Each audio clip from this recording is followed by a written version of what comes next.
नमस्कार।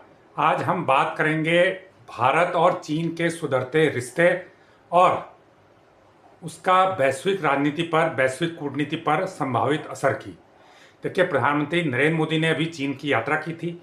7 साल के बाद 2018 के बाद प्रधानमंत्री नरेंद्र मोदी चीन गए थे।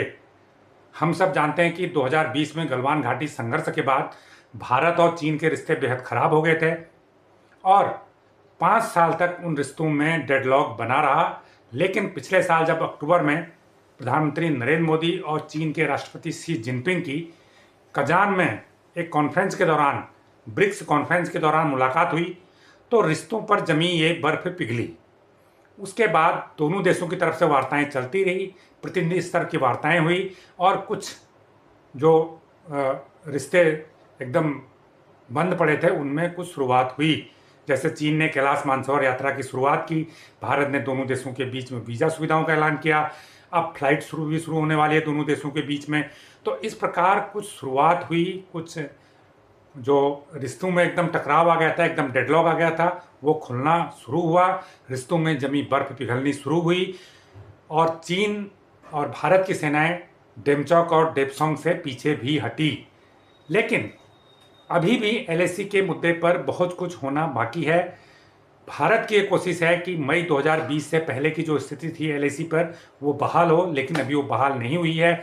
इस बैठक में जब प्रधानमंत्री नरेंद्र मोदी चीन गए थे, चीन के राष्ट्रपति शी जिनपिंग से मिले थे, तो ये उम्मीद की जा रही थी कि शायद दोनों देश इस बात पर राजी हो जाएं कि जो एलएसी पर दोनों देश के सैनिक जमे हैं, 50-50 हज़ार सैनिक जमे हैं, उनकी कटौती शुरू हो जाए, चरणबद्ध तरीके से वो कटौती शुरू हो जाए। लेकिन ऐसी कोई घोषणा वहाँ पर नहीं हुई।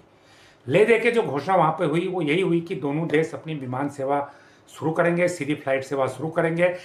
दिल्ली और बीजिंग के बीच में सीधी फ्लाइट शुरू होगी जो बंद पड़ी है, और सीमा पर दोनों देशों ने शांति बनाए रखने पर सहमति भी प्रकट की। लेकिन चीन की तरफ से जो जोर दिया गया, चीन की तरफ से ये कहा गया कि जो सीमा का विवाद है वो समाधान होता रहेगा, उसका चलता रहेगा, लेकिन उसकी वजह से दोनों देशों को अपने संबंधों में कोई और बाधा या उस सीमा की वजह से, सीमा से जुड़े मुद्दों को उसका समाधान चलता रहेगा, लेकिन जो दूसरे रिश्ते हैं वो उसमें हमें उसको आड़े नहीं आने देना चाहिए। ये भारत के रुख से एकदम उलट था। जबकि भारत का रुख ये रहा है कि जो भी द्विपक्षीय संबंध होंगे उसमें सीमा मुद्दे का मामला हमेशा बना रहेगा। भारत चाहता है कि वहाँ पर मई 2020 से पहले की स्थिति बहाल हो, लेकिन चीन की कोशिश है कि वो बात उसको अलग रखो, बाकी हम संबंध मजबूत करें। अब देखिए, भारत के सामने क्या चुनौती है। अमेरिका ने भारत पर टैरिफ लगा दिया, 50% टैरिफ लगा दिया है।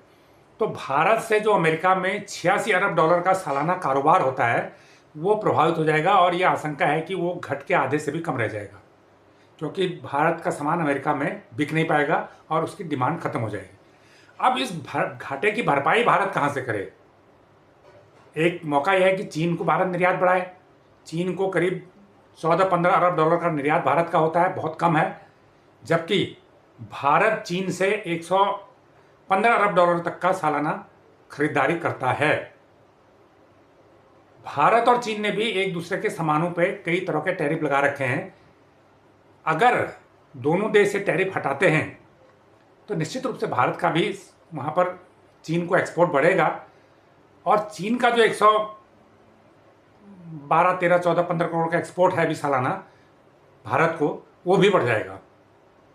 तो अभी जो भारत का व्यापार घाटा है चीन से कारोबार में 99 अरब डॉलर का है, 99 अरब डॉलर का, 99 अरब डॉलर का, बहुत ज़्यादा है। तो ये कम तो नहीं होगा, ये और बढ़ता जाएगा। लेकिन सवाल यहाँ पर यह है कि क्या भारत चीन को निर्यात करके कुछ अमेरिका से व्यापार घाटा हुआ है उसकी भरपाई कर सकता है, जो अमेरिका से जो एक्सपोर्ट कम होगा उसकी भरपाई कर सकता है। ये प्रश्न है, तो इस पर शायद बात भी हुई है वहाँ पर, लेकिन कोई ठोस आउटकम अभी तक इसका सामने नहीं आया है, पहली बात।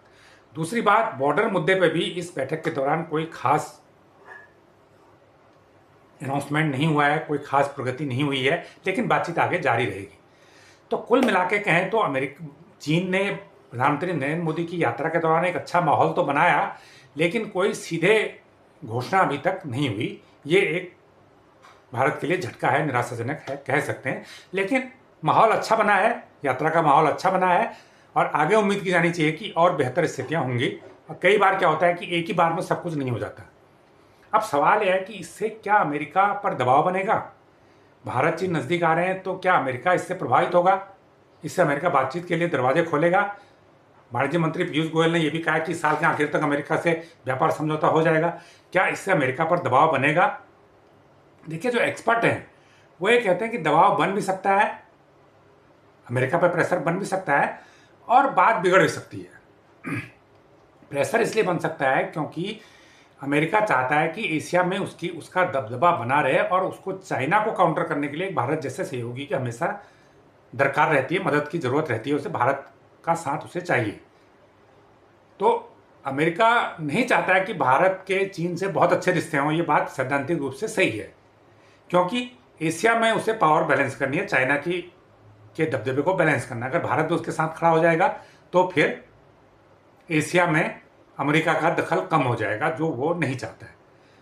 तो ऐसे में सवाल ये होता है कि क्या डोनाल्ड ट्रंप चीन भारत पर से जो टैरिफ है कम करेंगे?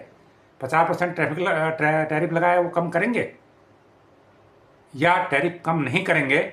क्या वो व्यापार समझौता करेंगे? व्यापार समझौते में क्या होता है कि दोनों देश सामानों की एक लिस्ट तय कर लेते हैं और उसमें यह तय हो जाता है कि इन सामानों पर आप इतना टैरिफ लगाएंगे, हम इतना टैरिफ लगाएंगे। आमतौर पर ये टैरिफ बराबर होता है ताकि दोनों देशों के हितों की रक्षा हो सके और उसमें सामान भी तय हो जाते हैं। तो इस पर लेके बातचीत अमेरिका से चल रही है, लेकिन वो अधर में लटकी हुई है। तो प्रश्न यही उठता है, क्या भारत की चीन से नज़दीकियों से दबाव में आकर अमेरिका व्यापार समझौते के लिए राजी हो जाएगा? कुछ ऐसे संकेत मिले भी हैं, या फिर इससे अमेरिका और खपा हो जाएगा? अब यहाँ पर एक बात और भी है, यहाँ पर दो मुद्दे हैं, एक ट्रंप है, एक अमेरिका है। अमेरिका से भारत के रिश्ते 30-40 साल पुराने प्रगाढ़ रिश्ते, बहुत अच्छी डिप्लोमेसी है, लेकिन ट्रंप इस बार जो कर रहे हैं तो उसको लेके माना जा रहा है कि ये कुछ मोदी वर्सेज ट्रंप टाइप का हो गया है।